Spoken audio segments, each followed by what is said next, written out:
On a rain-soaked Tuesday night in Atlanta, a woman with $40 to her name turned off her own taxi meter for a stranger. She drove the night shift in a secondhand sedan, and that $40 was her rent. Every cent of it. The old man standing at the corner of Auburn Avenue was soaked to the bone, his lips edging toward blue, his hands shaking too hard to count coins he did not have. Yvonne Mercer should have kept driving. She had a mother at home who no longer remembered her face, a landlord who remembered every late payment, and a shift that might be one of the last she would ever work. She did not keep driving. She killed the meter, leaned across the seat, and pushed the door open into the rain. What she could not have known, what no one on that corner could have known, was that the shivering old man carried the last name Boyd, and that this was not the first time Yvonne Mercer had saved a life that carried that name. The first time was 14 years ago. She just never knew it. Before we go any further, I want you to do something for me. Wherever you are right now, whatever city, whatever hour glows on your clock tonight, drop it in the comments below. Tell me where you're watching from and what time it is, because somewhere out there, someone is reading this at the exact moment they needed to. And if you've ever given away the last of what you had to a stranger who could never pay you back, this story is going to feel like it was written about you. Stay with me to the end. What Yvonne did at that corner cost her everything she had that night, and what it set in motion 14 years later will leave you sitting in silence. If stories about ordinary people and quiet, unrepayable kindness are why you're here, subscribe and ring the bell so the next one finds you. Now let me take you back to where it all began. 6 hours before the rain. 6 hours before the rain, the sun was still bleeding orange over the Atlanta skyline, and Yvonne Mercer was sitting in a parked sedan outside a dispatch lot off Memorial Drive, counting the night before it started. 11 hours of driving ahead of her. $90 owed to the company for the lease on the car before she earned a single dollar of her own. $3 in change in gas for every fare she'd have to chase across a city that never slowed down for people like her. She did the math the way she always did, quietly, honestly, without complaint. The car was a 2009 sedan with 190,000 miles on it, an air conditioner that wheezed instead of cooled, and a driver's seat worn in the exact shape of her tired back. It smelled like pine cleaner and old coffee, and the lavender oil she dabbed on the vents to cover both. On the visor above the wheel, held in place by a cracked rubber band, was a small paper crane, folded once a long time ago by hands that were not hers. The paper had gone soft and gray at the creases. She touched it the way some people touch a cross. She didn't know why she'd kept it for 14 years. She knew she couldn't throw it away. Her phone buzzed against the cup holder. The homemade Miss Renata, checking in the way she did every evening at dusk. "She's having a hard hour, baby," Renata said. "Asking for your daddy again. Asking when he's coming to take her dancing." Yvonne closed her eyes. Her father had been gone 19 years. Is she scared? A little. It always gets worse when the light goes. It did. Yvonne had read everything she could find about it in the public library on Ponce, sitting at a scratched wooden table after her shifts, too tired to sleep. The doctors called it sundowning, the way people with dementia grow restless, frightened, and confused as daylight fades into evening. Nobody fully understood why. Some believed it was the body's internal clock unraveling, the brain losing its grip on the difference between 3 in the afternoon and 3 in the morning. Yvonne had stopped needing a reason. She just knew that every night, somewhere around the time she clocked in, her mother slipped a little further out to sea, and there was nothing Yvonne could do but pay someone $11 an hour to sit with her while she herself drove strangers home. There are nearly 48 million unpaid family caregivers in America. Most of them are women. Most of them are tired in a way that sleep doesn't fix. Yvonne had never once thought of herself as one of them.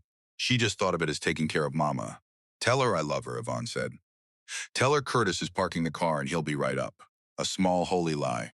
Renata understood. She always did. Yvonne ended the call, pulled out of the lot, and turned on the radio. A community gospel station out of the West End, faint under static, a choir somewhere singing about a bridge over troubled water. She let it play. She wasn't a church-going woman anymore. Sunday mornings were for sleeping when you drove until 4, but she kept the gospel on low all night, the way you keep a nightlight on for a child. It made the dark feel less like it was watching her.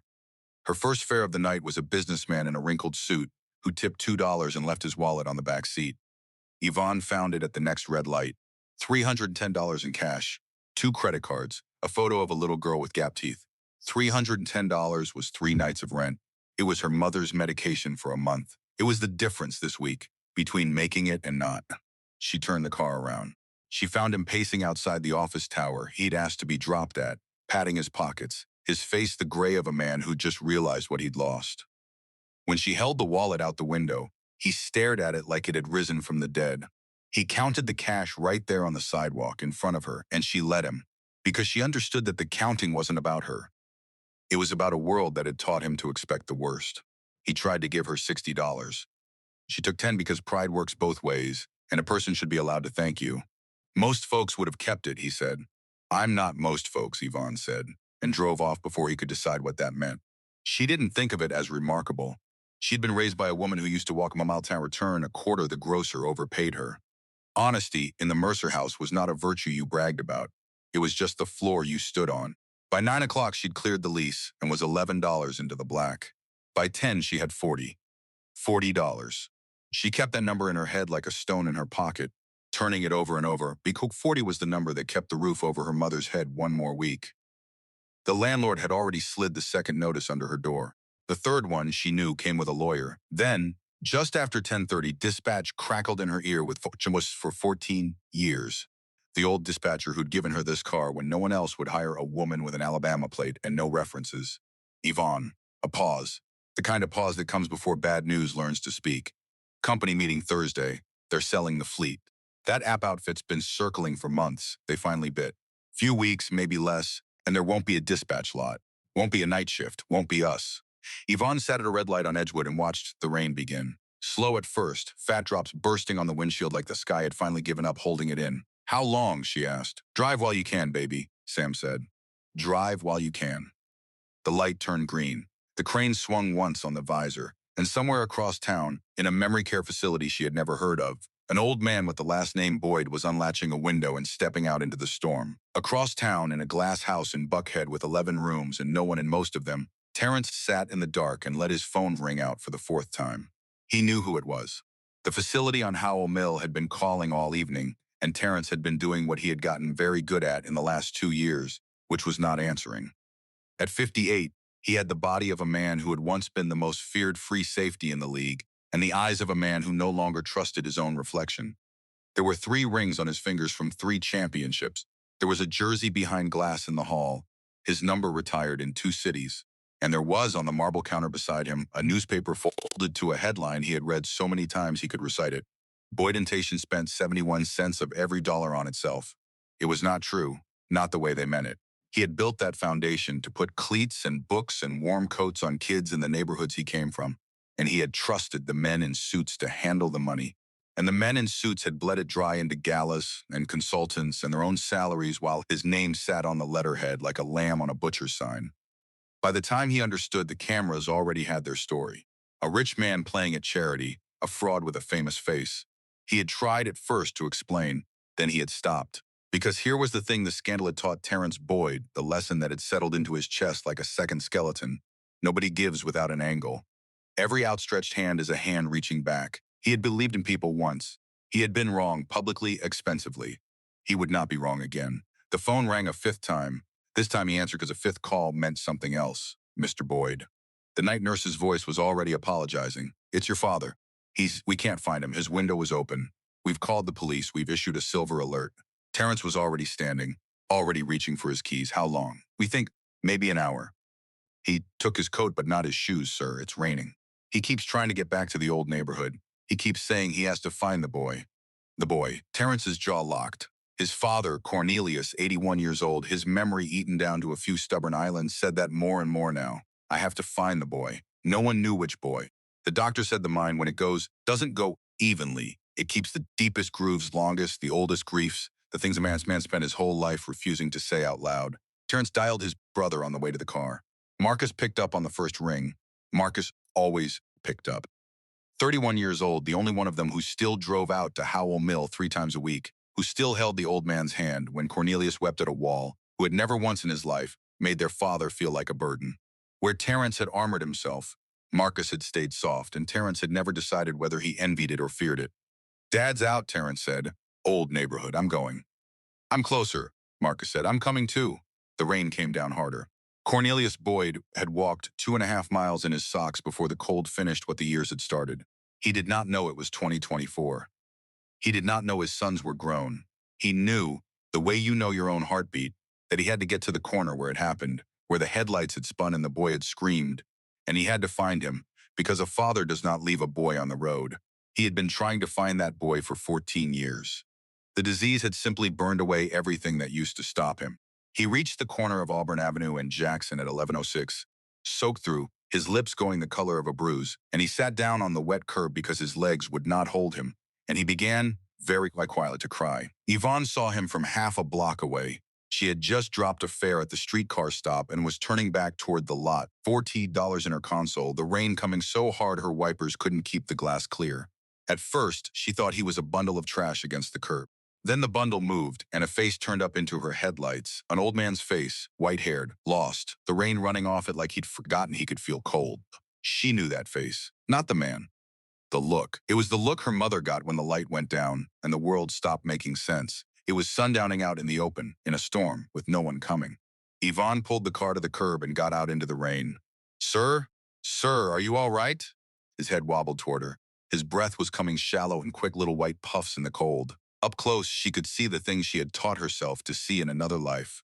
The bluish cast under the skin, the tremor in the jaw that wasn't just the cold, the slow drift of a man whose body was starting to give out. She crouched down to his level, the way you do with a frightened animal or a frightened child, and the rain plastered her hood flat to her head. My name's Yvonne. I'm going to help you, okay? You're freezing. Let's get you somewhere warm. His hand came up and gripped her wrist with surprising strength. His eyes, milky and far away, found hers and held on like she was a buoy in open water. The boy, he whispered, I left him on the road. The crane, he was folding a crane in the back seat. I have to find the boy. Yvonne went still. The rain kept falling. The radio gospel kept playing faintly through the open car door. And on the visor above her empty driver's seat, 14 years old and soft at the creases, a small paper crane swung gently in the wind. She looked at it. Something cold moved through her that had nothing to do with the storm. Then the old man swayed, and the moment broke, and she did what she always did. She caught him before he fell.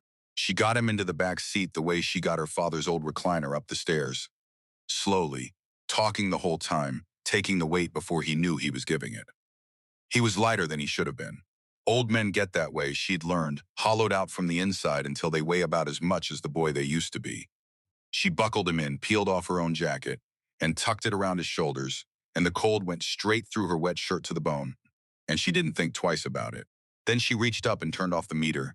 It clicked from a glowing red number back to 0, and she watched it go dark, and for one full second, she let herself feel exactly what it cost. Whatever this ride became, it would not earn her $1. The man could not pay. She would not ask. $40 sat in her console, rent, the whole of it, and the nearest emergency room with the charity care policy she trusted was Grady 8 minutes south with the lights against her. She did the math she always did. Then she did the other math, the kind her mother had drilled into her, before the disease took the drilling away. Always help people, Yvonne, even when it costs you, especially when it costs you. She pulled into the storm. Stay with me, sir, she said over her shoulder. What's your name? Talk to me. You like this music? My mama loves this song. He didn't answer in words. He hummed off-key a few boo bars, and then he said cold, and she cranked the broken heater to its highest wheeze and aimed every vent at the back seat and felt the windshield fog with his breath. That fog was a good sign and a bad one. It meant he was breathing. It also meant his body was losing the war with the cold faster than it could fight back. She knew the signs because she'd memorized them once, in a different life, bent over library books trying to understand a different failing heart. Hypothermia doesn't announce itself with shivering. The dangerous part comes after the shivering stops, when the body too cold to keep trying starts shutting doors one by one. Confusion. Slurred words. A slow heart skipping into a stutter the doctors call atrial fibrillation, where the upper chambers quiver instead of beating and blood pools where it shouldn't, and a clot can break loose toward the brain. An old man, soaked, in the 40s, after an hour in the rain. Yvonne knew she was not driving a lost stranger to the hospital. She was racing something. At a red light on Edgewood, she twisted around to check on him, and that was when she saw it. His coat sleeve had ridden up his thin wrist, and on that wrist was a medical bracelet, the kind you get when your family is afraid you'll wander. Engraved steel, catching the streetlight. She read it without meaning to. Cornelius Boyd, memory impairment. And a phone number, Boyd. She filed it away the way she filed everything she wasn't ready to feel. And she ran the light when it turned, and she did not let herself look at the paper crane on the visor again. At a gas station on Memorial, she stopped for 90 seconds. She used 11 of her $40 on a fleece blanket from the rack by the register, a bottle of water, and a packet of hand warmers, and she cracked the warmers and pressed them into his palms and wrapped the blanket over her jacket, and the clerk watched her do it through the glass and said nothing. $29 left. She got back behind the wheel. Almost there, she said. You're doing good. What boy, sir? Tell me about the boy. Folding a crane, Cornelius murmured, far away, almost peaceful now. In the back seat, he said, Daddy, watch the road. He always told me, watch the road. His voice cracked. I didn't. Yvonne's hands tightened on the wheel until her knuckles ached. She got him to Grady at 11:31. She didn't pull to the curb and honk. She parked, came around, and walked him in under her own arm, soaked to the skin, and she stood at the intake desk dripping on the floor and gave them everything she knew in the calm, exact voice of a woman who had done this before for someone she loved. His name's Cornelius Boyd. He's got memory impairment. There's a bracelet. There's a number on it. He's been out in the rain over an hour. His lips are blue. His breathing shallow. His pulse felt fast and uneven when I held his wrist. You might want to check him for AFib. There's a silver alert out on him. The facility on Howell Mill issued it. The nurse looked up sharply at that, and Yvonne nodded. In Georgia, a silver alert goes out for adults with dementia or other cognitive conditions who go missing. The same machinery that finds a lost child turned toward finding a lost elder, because a mind can wander off as surely as a body can. He kept trying to get to a corner in the old neighborhood, she added. Auburn and Jackson. Somebody in his family should know that. They took him then fast, a gurney and warm fluids and a flurry of hands, and the last Yvonne saw of Cornelius Boyd was his face turning toward her over a nurse's shoulder, lost and grateful and confused all at once, his mouth shaping a word she couldn't hear.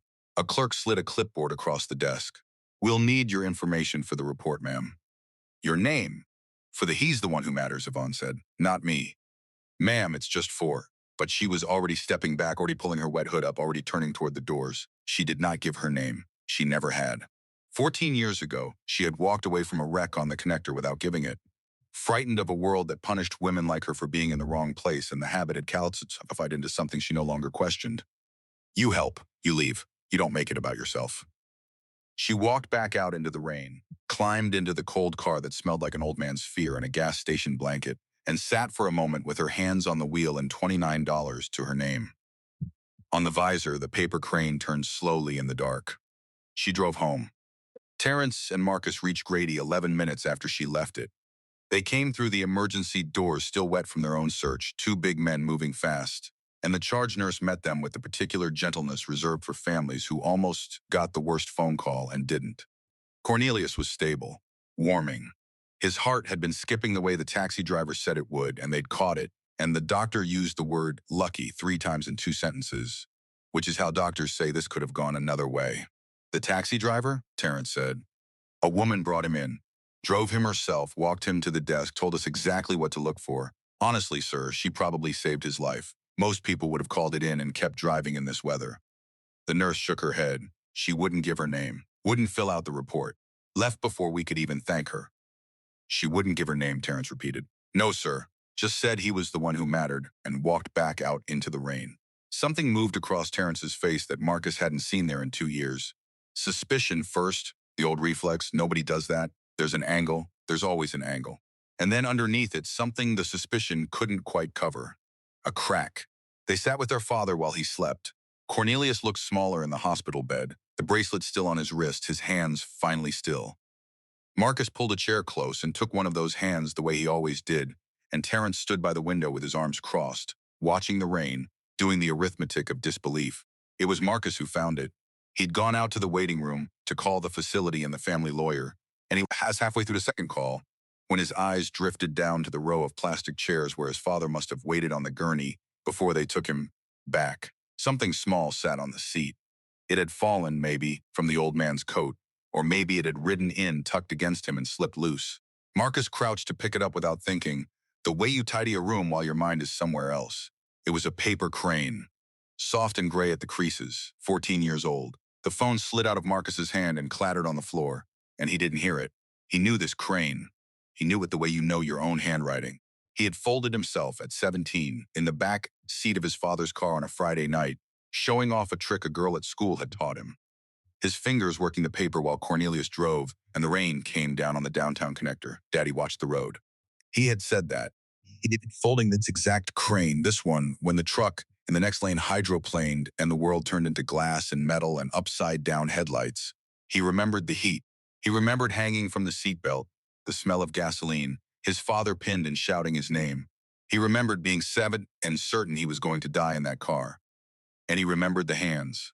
A woman's hands, reaching through the broken window into the smoke, her voice steady when nothing else was. Stay with me, baby. Eyes on me. She had gotten him out.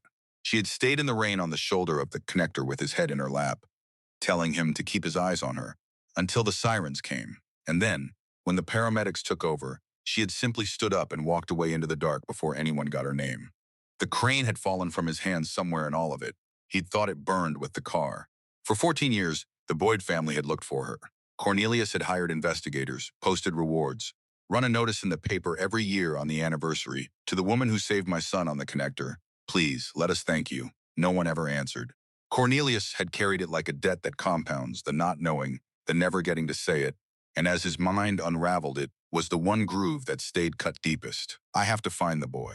He'd had it backwards at the end. It wasn't the boy he'd lost. It was the woman who saved him. Marcus stood up in the empty waiting room with the crane in his open palm, and he understood all at once, and the understanding took his knees out from under him so that he sat back down hard in the plastic chair. The woman who saved his life 14 years ago had just saved his father's life tonight, and she had walked away both times without a name. He didn't remember crossing the hall. He only knew he was suddenly back in his father's room, holding the crane out toward Terrence with a shaking hand, his voice gone strange. Terrence, look at this, look at it. Terrence looked. He didn't understand at first, a child's paper toy, gray with age. Then Marcus told him, the words tumbling out of order, the connector, the smoke, the hands, the voice. Stay with me, baby. Eyes on me, the woman who vanished, the reward that was never claimed, and the same woman. It had to be the same woman. It's the same crane. Terrence, I folded this. It was in the car. And Terrence Boyd, who had spent 2 years building a skeleton of armor on the certainty that no one gives without an angle, stood very still while that certainty came apart in his hands. A woman with $40 to her name had turned off her own meter for a stranger in the rain, had spent her rent on a blanket and hand warmers, had walked his father into the hospital and refused to leave her name, refused the credit, refused the one thing every angle in the world is reaching for. And she had done it. The records would later show 14 years to the season after she had reached into a burning car and pulled out a 17-year-old boy and asked for nothing then either. Not once, twice. The same family, the same hands. Terrence sat down slowly in the chair beside his father's bed. The old man stirred, surfaced for a moment from the deep water, and his eyes found his older son's face. Did you find, Cornelius whispered. The boy's angel. Did you find her? And Terrence Boyd, for the first time in longer than he could remember, felt his eyes burn. Not yet, Dad, he said. But I'm going to.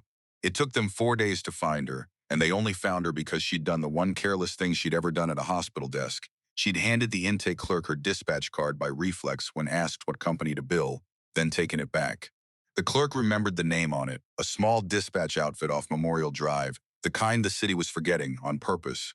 Terrence's lawyer, a sharp man named Holt, who billed by the 10th of an hour, advised against the whole thing.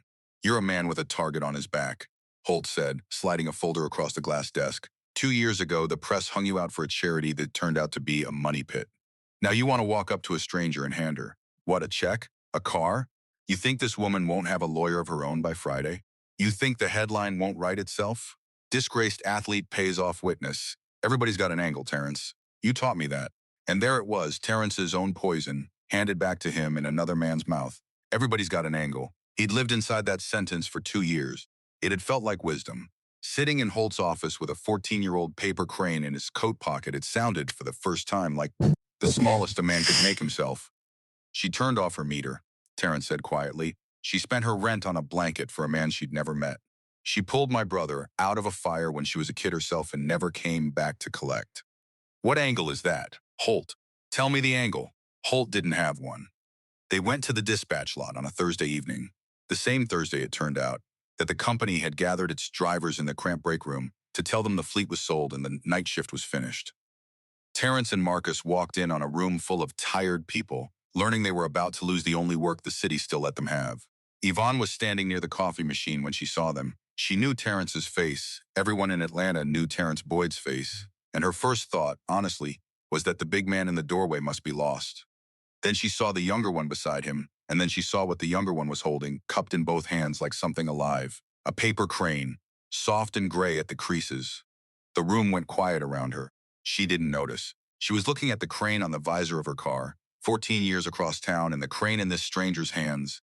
And the math she'd refused to do for 4 days finally finished itself without her permission. Ma'am, Marcus said, and his voice broke on the single word. I think you saved my life a long time ago, on the connector. He swallowed. And I think you saved my father's 4 nights ago in the rain. I've been trying to find you for 14 years. We all have. Yvonne set down her coffee very carefully because her hands had started to shake. What happened next, the drivers in that break room would tell for years. Not because of money. Because of what Yvonne Mercer did with the money when it was offered. Terrence tried, first, the only way he knew how. The way wealth always tries, he named a number, a large one. Enough to erase the back rent, the lease, the $11 an hour aid, all of it with zeros left over. He meant it as gratitude. It landed in that room of people about to lose their jobs, like a man setting down a gold brick in a house that was on fire. Yvonne shook her head. I didn't pull your brother out of that car for a payday, she said. I didn't take your daddy to Grady for one either. You hand me a check like that, you turn the best thing I ever did into a transaction. I won't let you do that to it, or to me. Holt by the door closed his eyes like a man who just watched his entire worldview get up and walk out. Then what? Terrence said. Not a challenge. A question he genuinely didn't know the answer to. Tell me, because I am not walking out of here owing you my whole family and doing nothing. Yvonne looked around the break room, at Sam 63 with 2 bad knees and nowhere to go, at the others, mothers and grandfathers, and a young man on his first month who just signed a lease on a sublet he could no longer afford. She thought about the lesson nobody talks about, the one she lived every night, that a driver in America like her owns nothing and is owed nothing. No minimum wage that survives the lease and the gas. No health insurance. No paid sick day, ever. You don't drive, you don't eat. The company takes its $90 off the top whether you make a dime or not, and when an app with $1 billion decides your corner of the city isn't profitable, it simply switches you off like a light, and there is no one to call. Don't fix me, Yvonne said. Fix this. These people are about to lose everything Thursday, and nobody with your kind of money has ever once walked into a room like this and asked what we needed. She lifted her chin. You want to thank by the fleet? Not for you. For us. Let the drivers own it. Let us run it ourselves so the next app can't switch us off like we're nothing. The room held its breath. And Terrence Boyd understood what she was really asking, and he understood what it would cost him, and it was not money. To buy that fleet and hand it to a co-op of working drivers, to put his ruined name on something public again, was to walk straight back into the lights he'd been hiding from for 2 years. The press would come. Disgraced athlete's comeback stunt, the headlines would say. Buying good PR again. Everything Holt had warned him about. Every cynical reading, every angle. He would be handing them the gun himself. He thought about his father in the hospital bed asking, did you find her? He thought about a woman who'd refused her name twice in 14 years. He thought, for the first time in a long time, that maybe the answer to everybody's got an angle was simply to be the one person in the room who didn't. Okay, Terrence said. Holt's head snapped up. Terrence, draw it up, Terrence said, not taking his eyes off Yvonne. A driver-owned cooperative. They hold the shares, not me. I fund it and I disappear from it. He almost smiled. And let them write whatever they want. I'm done being afraid of the lights. It was Marcus who crossed the room then. He didn't offer Yvonne a check or a contract. He offered her the crane, laid it in her rough palm, and closed her fingers around it. And the two of them stood there, the boy she'd saved and the woman who never knew she'd saved him, while the old dispatcher Sam quietly started to cry by the coffee machine. My father's home now, Marcus said. We brought him home. He keeps asking for the boy's angel. He smiled through it. Would you come meet him? As yourself this time, with your name. A year later, on a clear evening in October, the dispatch lot off Memorial Drive had a new sign over the door, hand-painted by a driver's wife who used to letter church banners.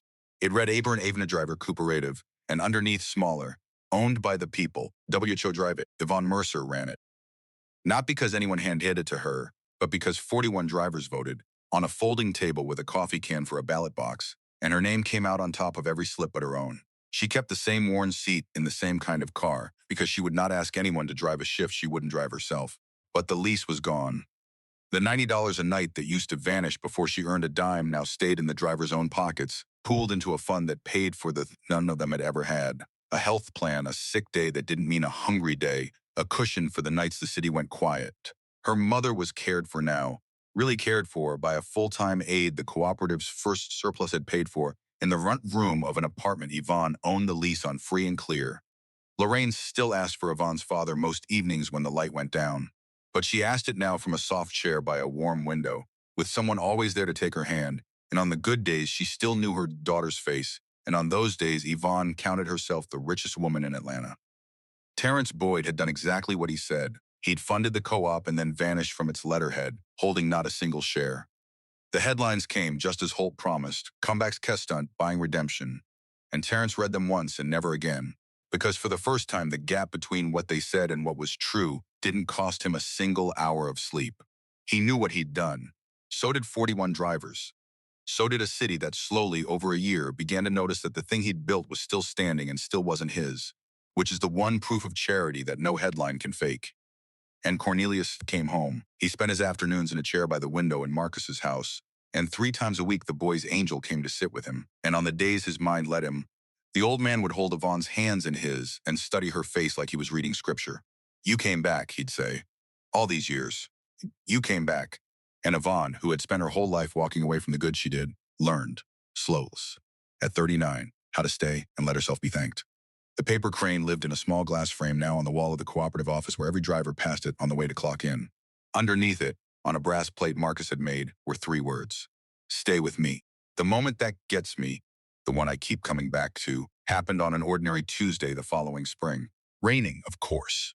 It's always raining in the parts of this story that matter. Yvonne had finished her shift and was walking to her car across the wet lot when she saw him, a young driver, 3 weeks in, standing in the rain by the office door with his phone in his hand and his shoulders, doing the things she knew too well. The math of a man whose numbers don't work. His car had thrown a belt. The repair was $200 he didn't have. His shift was over before it started, and you could see him counting the meals it would cost his family the way she used to count them. Yvonne stopped beside him in the rain. She thought about a $40 night and an old man on a curb. She thought about a burning car on the connector and a 17-year-old's hand letting go of a paper crane. She thought about how the smallest thing you do for a stranger might be the largest thing that ever happens to them, and how you almost never get to know which. "Take my car tonight," she said, and pressed her keys into his hand. "Run your shift. Co-op covers your belt. That's what the fund's for. Pay it back when you're standing, not before." The young man stared at the keys. "I can't take your car." "Yeah, you can." Yvonne smiled and the rain ran down her face and she did not feel cold. "Somebody did it for me once, right here in weather just like this. Changed my whole life." She closed his fingers around the keys the way a younger man had once closed her fingers around a crane. "Now I'm doing it for you. That's how it works. That's the only way it's ever worked." He took the car. He looked back at her once through the rain-streaked window, and she lifted her hand and he lifted his, and then he pulled out into the storm to drive strangers safely home. Yvonne stood in the empty lot a moment longer. Through the office window, she could see the little glass frame on the wall, the gray paper crane inside it, the 3 brass words beneath, "Stay with me." Behind her, faint from a someone had left on, a gospel station out of the West End was singing about a bridge over troubled water. She thought about her mother in the warm chair. She thought about Cornelius by his window, finally at peace. She thought about Marcus, alive, and Terrence, free, and 41 families with the lights still on. $1.90, $40. A pair of hands in a burning car. What it built was still being built. It would go on being built long after she was gone, in cars she'd never ride and on corners she'd never see, every time one tired person stopped for another in the rain. Yvonne Mercer pulled up her hood and smiled and walked home through the storm, not because she had to, this time, but because the walk was hers and the night was kind, and somewhere across the city an old man was sleeping soundly, dreaming, at last, of an angel who came back. This story is fiction. Yvonne, the Boyds, the cooperative, none of them are real, but the rain is. So is the math. There are nearly 48 million unpaid family caregivers in America, most of them women, most of them shouldering Alzheimer's and dementia care, worth an estimated $350 billion a year in labor no one pays for. And there are millions of rideshare and for-hire drivers in this country working without a guaranteed minimum wage, without health insurance, without a single paid sick day, switched on and off by apps that will never know their names. I wrote Yvonne because I have met her. Not this Yvonne, but 100 like her, people with almost nothing who give the last of it away and then apologize for not having more. They rarely get a paper crane back. They rarely get thanked at all. So if this story moved you, let it do one real thing. Go find the Yvonne in your own life, the one who's been quietly carrying too much, and stay with her. Even for a minute, especially when it costs you. So let me ask you something, and I really do want your answer. When was the last time you gave away the last of what you had? Not the spare change, not the leftovers, but the part that actually hurt to let go of. For someone who could never pay you back. Maybe it was money. Maybe it was time you didn't have, or patience you'd run out of, or a seat on a crowded bus, or an hour at a hospital bed. Maybe nobody ever knew you did it. Maybe, like Yvonne, you walked away before they could even ask your name. I want to hear about it. Drop it in the comments below. Tell me about your $40 night, the moment you stopped when everyone else kept walking. And while you're down there, tell me where you're watching from and what time it glows on your clock right now, because somebody is going to scroll past your story tonight at the exact moment they needed to read it, and they'll never know it was you who reached through the smoke. That's how this works. That's the only way it's ever worked. If this story reached something in you, do me a favor before you go. Hit that like button so it finds the next tired person who needs it. Share it with someone who's been carrying too much for too long and thinks nobody sees them. I promise you, somebody does. And subscribe and ring the bell, because next week there's another story, another ordinary person, another quiet act of love that changes a life when no one's looking, and I don't want you to miss it. Here's what Yvonne taught me, and I'll leave you with it. You don't need money to change a life. You don't need power. You don't need anybody watching. You just need to stop when the rest of the world keeps driving. Stay kind, stay blessed, and never underestimate the power of one quiet act of love.